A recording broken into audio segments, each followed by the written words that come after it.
सारे फारिग होकर हमारी क्लास ज्वाइन कर लें। तो अवे फ्रॉम हमारा जो रेट एक्सप्रेशन और फिर रेट कांस्टेंट से सारी डेफिनेशंस और उसकी किताब के सवालात किए थे न्यूमेरिकल्स। अब उसी से रेलेवेंट अगर कोई न्यूमेरिकल पास्ट ईयर पेपर रहा है तो अब वो हम करना चाहेंगे। तो अगर आप that will help you a lot.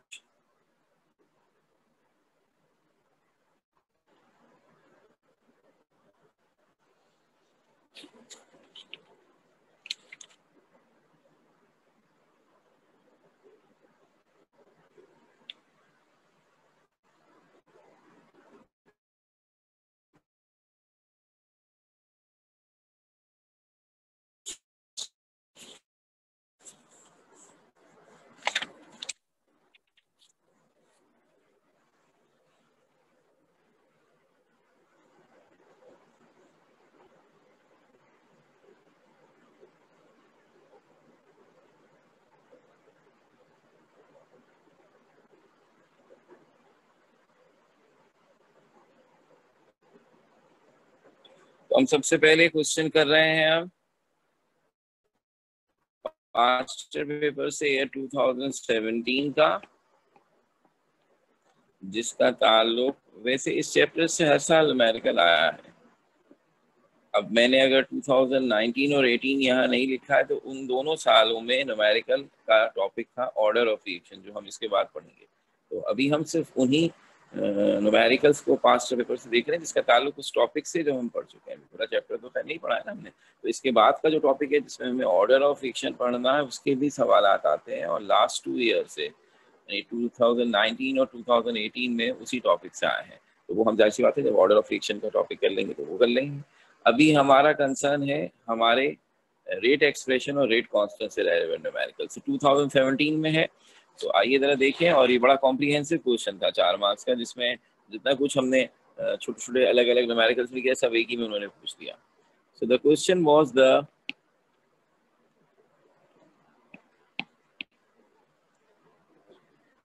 Rate constant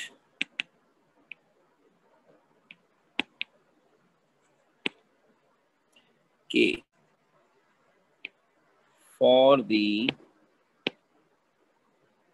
deposition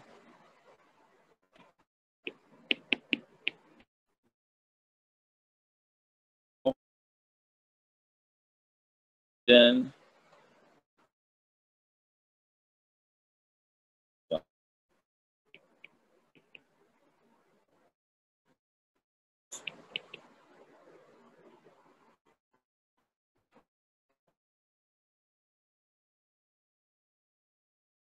की power -3 decimeter cube mole second inverse.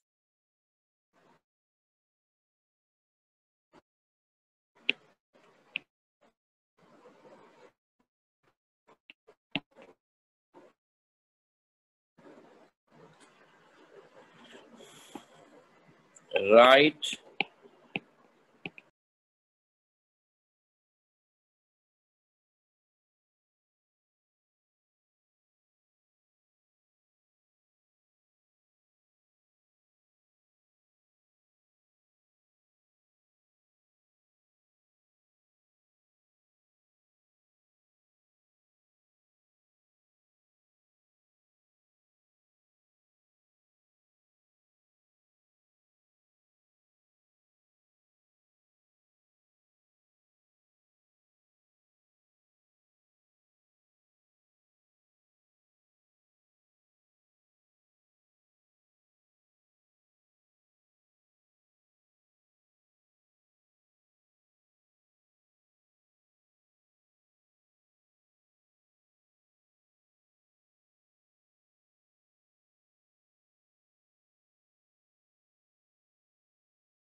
Okay, there was a little interruption about the net connection. Resolve कर दिया है तो कोई टेंशन की बात नहीं है। And quickly paper 2017 question number 2 का पार्ट 13 था ये, जो हम कॉपी कर रहे थे और डिस्कनेक्ट हुए थोड़े से। बहरहाल इंशाल्लाह अब नहीं होंगे। द रेट कांस्टेंट के for the decomposition of nitrogen dioxide is 1.8 into 10 raised to the power minus 3 decimeter cube mole inverse second inverse. Equation भी लिख दी थी हमने, that is 2NO2 gonna form 2NO plus O2। और हमने कहा था पहली चीज ये कि आप इसकी रेट एक्सप्रेशन लिखते हैं, राइट दी रेट एक्सप्रेशन। इसी का दूसरा पार्ट था find the initial rate when the initial concentration of NO2 is 0.75 capital M, which was mole per decimeter cube if you remember। और फिर तीसरा part find the rate constant K when the initial concentration of NO2 is doubled। तो ये तीनों तरह के सवाल उन क्वेश्चंस में आप कर चुके हैं जो इससे पहले हमने आपको क्लास में कराया किताब से, ठीक है ना। और इस इक्वेशन को भी यूज कर चुके हैं। इसे वैल्यू थोड़ी सी उन्होंने चेंज की है। तो मेरा ख्याल है इसके 3 पार्ट है, तो आप इन तीनों को, इसमें पहले पार्ट का 1 नंबर था रेट एक्सप्रेशन लिखने का और बाकी दोनों के 1.5 टोटल 4 मार्क्स न्यूमेरिकल था। ये आपके पास 2 मिनट है, आपने पहले इसे खुद करना है, फिर मैं ऐसी बातें करूंगा ऐसी बातें, ताकि आप इसे कंफर्म कर लें। तो योर टाइम स्टार्ट नाउ।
तो अब जिन्होंने कोशिश की, मेरा नहीं ख्याल उन्हें जरा सी भी ट्रबल हुई हो।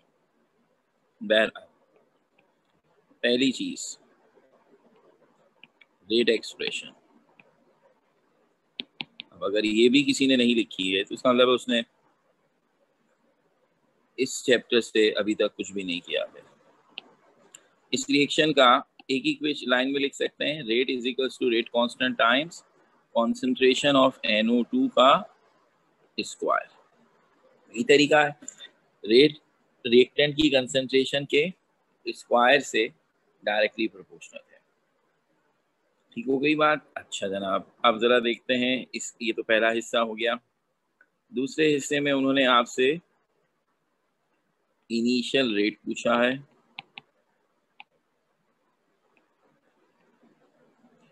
और इनिशियल रेट के मुताबिक आपके पास रेट कांस्टेंट की वैल्यू मौजूद है, क्वेश्चन में गिवन है ऊपर 1.8 इंटू 10 की power -3 decimetre cube mole inverse second inverse, और आपको कॉन्सेंट्रेशन दी गई है NO2 की 0.75 कैपिटल M, जिसको मैंने कहा आप लिखा करें 7.5 मोल पर डेसीमीटर, क्योंकि के यूनिट में भी यही यूज हुआ है तो आपको आंसर का यूनिट बनाने में आसानी रहती है। फॉर्मूला ऊपर लिखा हुआ है, दोनों वैल्यूज दी हुई हैं। के और NO2 की कंसेंट्रेशन पुट करें, बस NO2 की कंसेंट्रेशन जब पुट करेंगे तो उसका स्क्वायर भी करेंगे, जो आपके पास फॉर्मूला है रेट निकल आएगा। मतलब इससे ज्यादा क्या आसान बात होगी। पहले पार्ट में उन्होंने फॉर्मूला बनवाया और अगले पार्ट में कह दिया लिखो वैल्यूज पुट करो और आंसर निकालो।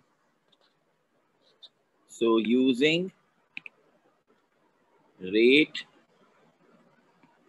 जिसको आप dx/dt का सिंबल से भी लिख सकते हैं, नहीं भूलना गया हूं, के की वैल्यू देख लेते हैं क्या है, 1.8 इंटू 10 की पावर -3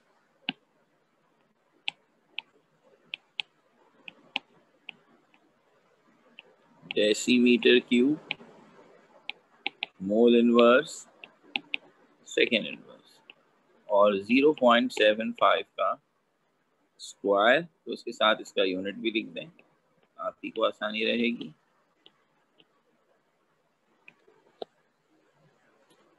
अब काम है कैलकुलेटर का।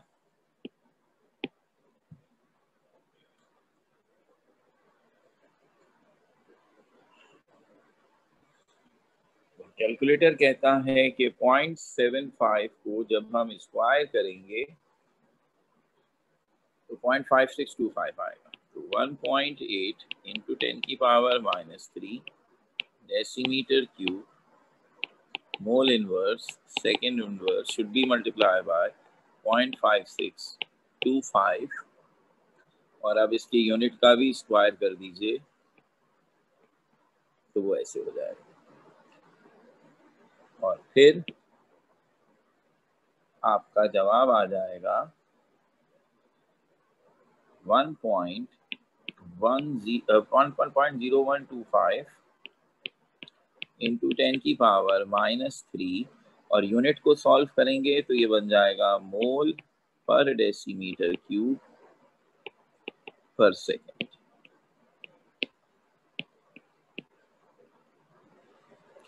ये आ गया जनाब आपका जवाब।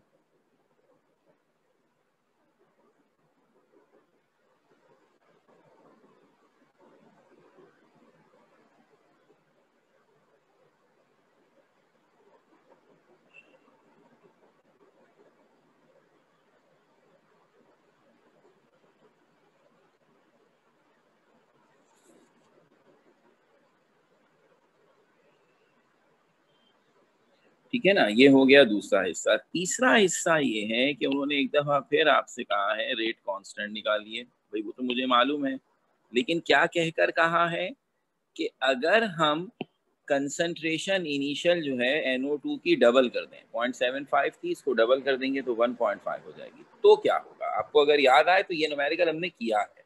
जिसमें खास तौर पर हमसे इसी तरह कहा गया था कि अगर आप रिएक्टेंट की कंसंट्रेशन डबल कर दें तो रेट कांस्टेंट पे क्या फर्क पड़ेगा।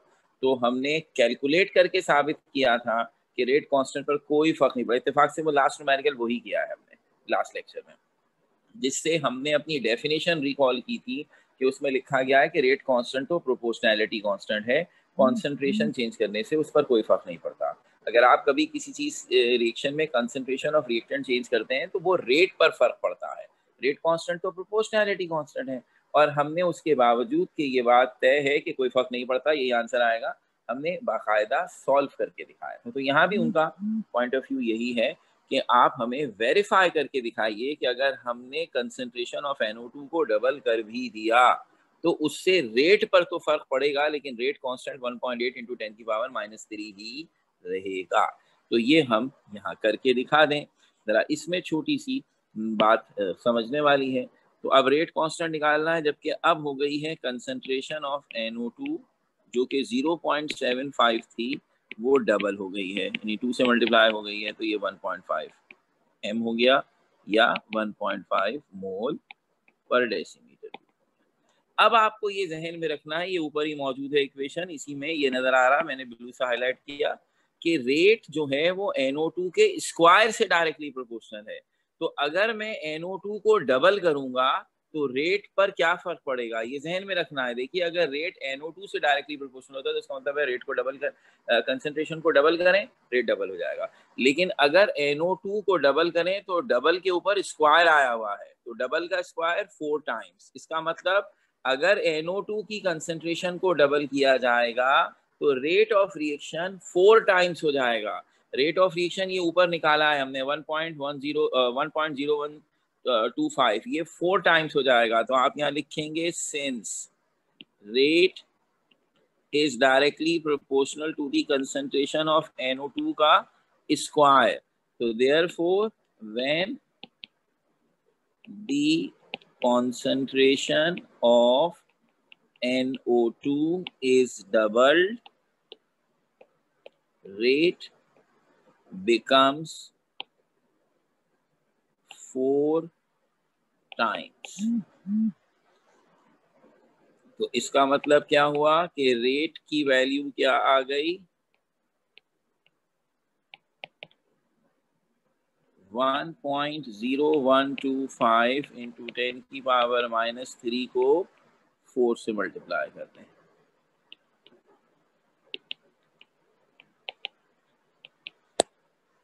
तो आप कैलकुलेटर से ये करके देखिए क्या जवाब आता है।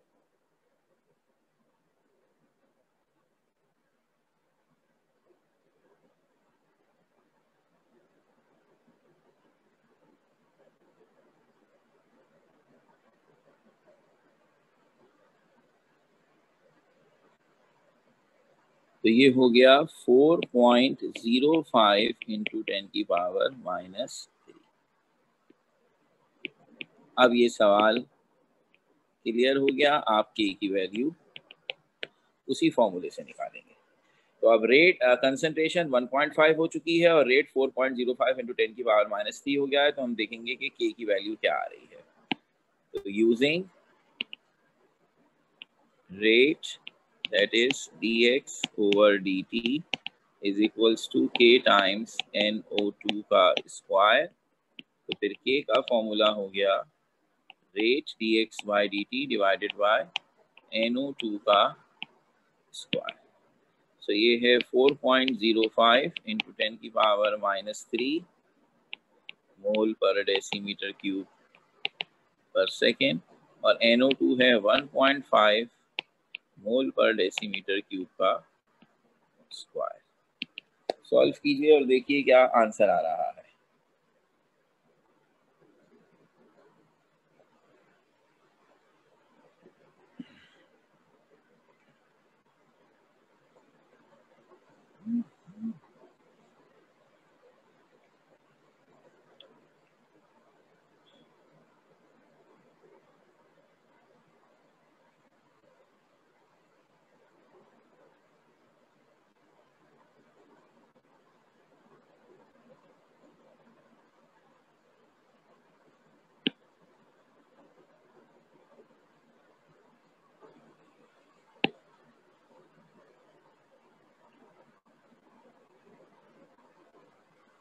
तो आप सबसे पहले लिखेंगे 4.05 इंटू 10 की पावर -3 मोल पर डेसीमीटर क्यूब पर सेकेंड डिवाइडेड बाय 1.5 का स्क्वायर 2.25 मोल स्क्वायर पर डेसीमीटर की पावर 6।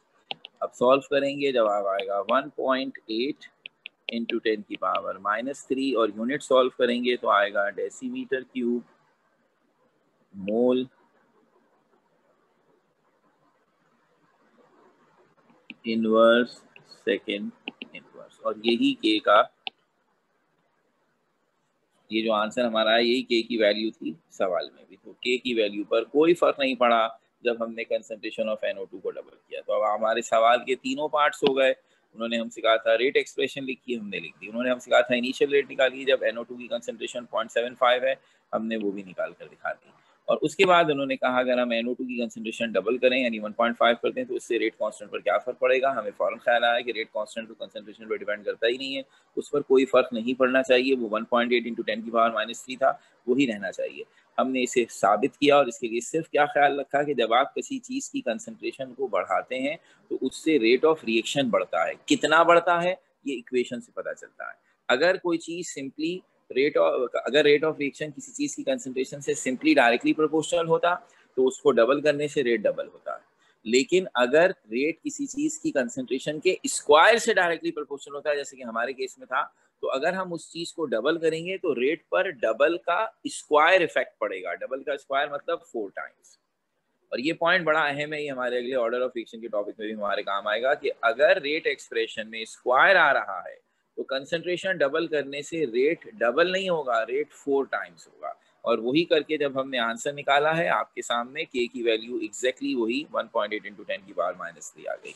तो इस क्वेश्चन को इसलिए खास तौर पर करा है कि इसमें ये जो बात आई है ये अब हमारे ऑर्डर ऑफ रिएक्शन के न्यूमेरिकल में हमारे काम आएगी। अगला क्वेश्चन 2016 का है and that is question number 2 का पार्ट 15 और उसमें भी बी पार्ट है ये। सो इसमें लिखा गया for the reaction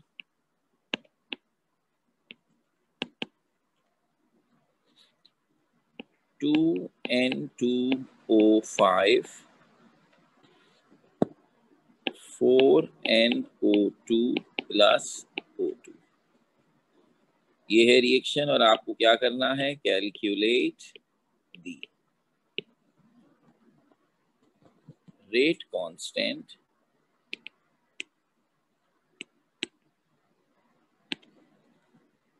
when the initial concentration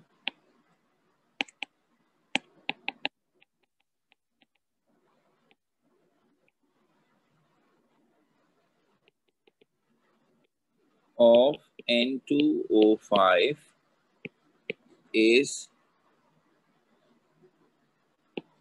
10.8 gram per decimeter cube while the initial rate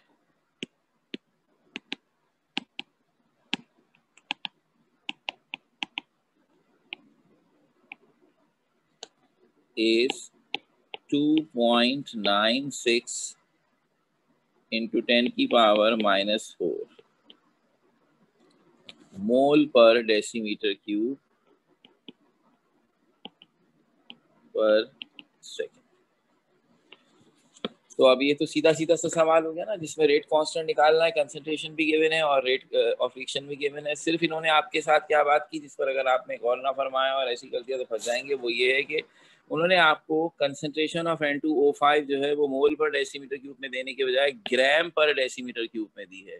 और इस तरह मेरा वो जुमला आपको याद आएगा कि जब हमने पहली दफ़ा एवोगैड्रो लॉ से पहले मोल किया था, मैंने कहा था कि मोल आपका पीछा कहीं नहीं छोड़ेगा। आप कोई भी चैप्टर कर रहे होंगे, कोई भी न्यूमेरिकल कर रहे होंगे, मोल की जरूरत पड़ जाएगी। और अब आप खुद याद कर लीजिए, चैप्टर 3 में, चैप्टर 2 में तो हमने मोल किया ही, फिर चैप्टर 1 में भी किया और अब चैप्टर 8 में भी आ गया। अगर अभी तक कोई चीज़ बची रही तो वो चैप्टर 5 था, उसमें मोल का यूनिट तो यूज़ हो रहा था लेकिन हमें उसको कभी छिड़ने की जरूरत नहीं पड़ी बहरहाल। लेकिन अभी इस चैप्टर में भी आपको आ गया, सबसे पहले इस 10.8 ग्राम को मोल में चेंज करेंगे। फिर हम अपना यूजुअल फॉर्मूला करेंगे। ये एक एक्स्ट्रा चीज़ है जो यहाँ पर आ गई है, तो इसे हम डाटा बनाते हुए ही कर देंगे, तो इतनी बड़ी चीज़ तो नहीं है। हम सबसे पहले मेंशन करें इनिशियल कॉन्सेंट्रेशन, और चूंकि ये कॉन्सेंट्रेशन मोल पर डेसीमीटर क्यूब में नहीं है इसलिए इसके लिए ब्रैकेट यूज नहीं कर सकते, तो ये लिखेंगे कॉन्सेंट्रेशन ऑफ N2O5 इज 10.8 ग्राम पर डेसीमीटर क्यूब। ग्राम को मोल में चेंज करना है तो मोलर मास से डिवाइड करते हैं। N2O4 का मोलर मास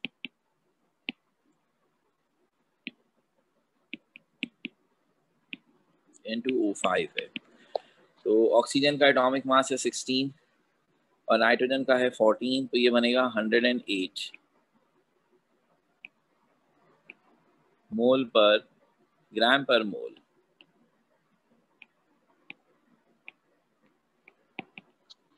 तो अब हो जाएगी मोलर कॉन्सेंट्रेशन ऑफ N2O5 बराबर हो जाएगा 10.8 डिवाइडेड बाय 108, ये बन जाएगा मोल पर डेसीमीटर और ये होगा 0.1। खत्म हो गई बात। आपको दिया हुआ है रेट यानी कि dx/dt कितना 2.96 इंटू 10⁻⁻⁴ विद यूनिट मोल पर डेसीमीटर क्यूब पर सेकेंड, और आपको निकालना है k। तो अब इस इक्वेशन को देखते हुए यूजिंग ये होगा हमारा फॉर्मूला, रेट बराबर है k times concentration of N2O5 का स्क्वायर, और हमें चूंकि k की वैल्यू निकालनी है तो k का फॉर्मूला हो जाएगा rate dx/dt divided by concentration of N2O5 का स्क्वायर। तो रेट ऑफ रिएक्शन की जो वैल्यू हमें दी गई है वो है 2.96 इंटू 10⁻⁻⁴,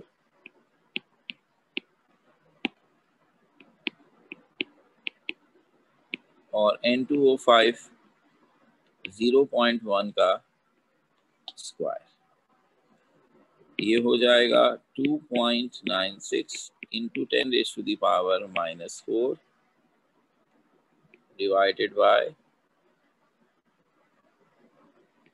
0.01। और अगर आप इसे कैलकुलेट करेंगे, अच्छा, और अगर आप साथ में यूनिट भी लिखते हैं, अगर फर्ज कर लें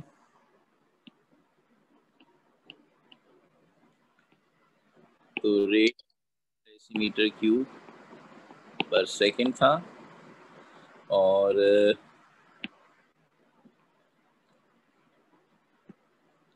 यहाँ पर ये मोल पर डेसीमीटर क्यूब का स्क्वायर, तो ऊपर अभी भी मोल पर डेसीमीटर क्यूब पर सेकेंड और नीचे हो जाएगा मोल स्क्वायर पर डेसीमीटर की पावर 6, और ये आंसर आएगा 2.96 इंटू 10⁻⁻2 और यूनिट बन जाएगा decimetre cube mole inverse second inverse.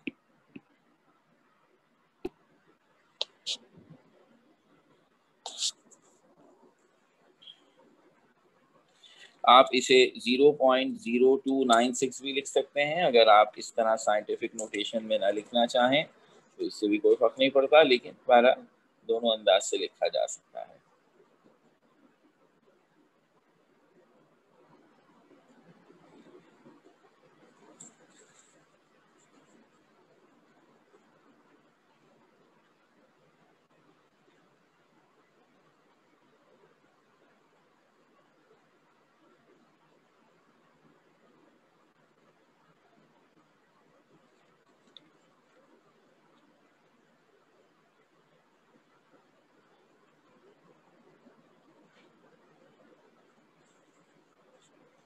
तो अब ये हमारे दोनों सवालात का ताल्लुक प्योरली इससे था। 2019 और 18 में मैंने कह दिया, 18 और 17 में मैंने कह दिया ऑर्डर ऑफ एक्शन का सवाल है, और इससे पिछले साल यानी कि 2015 में जो क्वेश्चन आया है उसमें ऑर्डर ऑफ रिएक्शन और रेट कांस्टेंट दोनों चीज़ें पूछी गई हैं।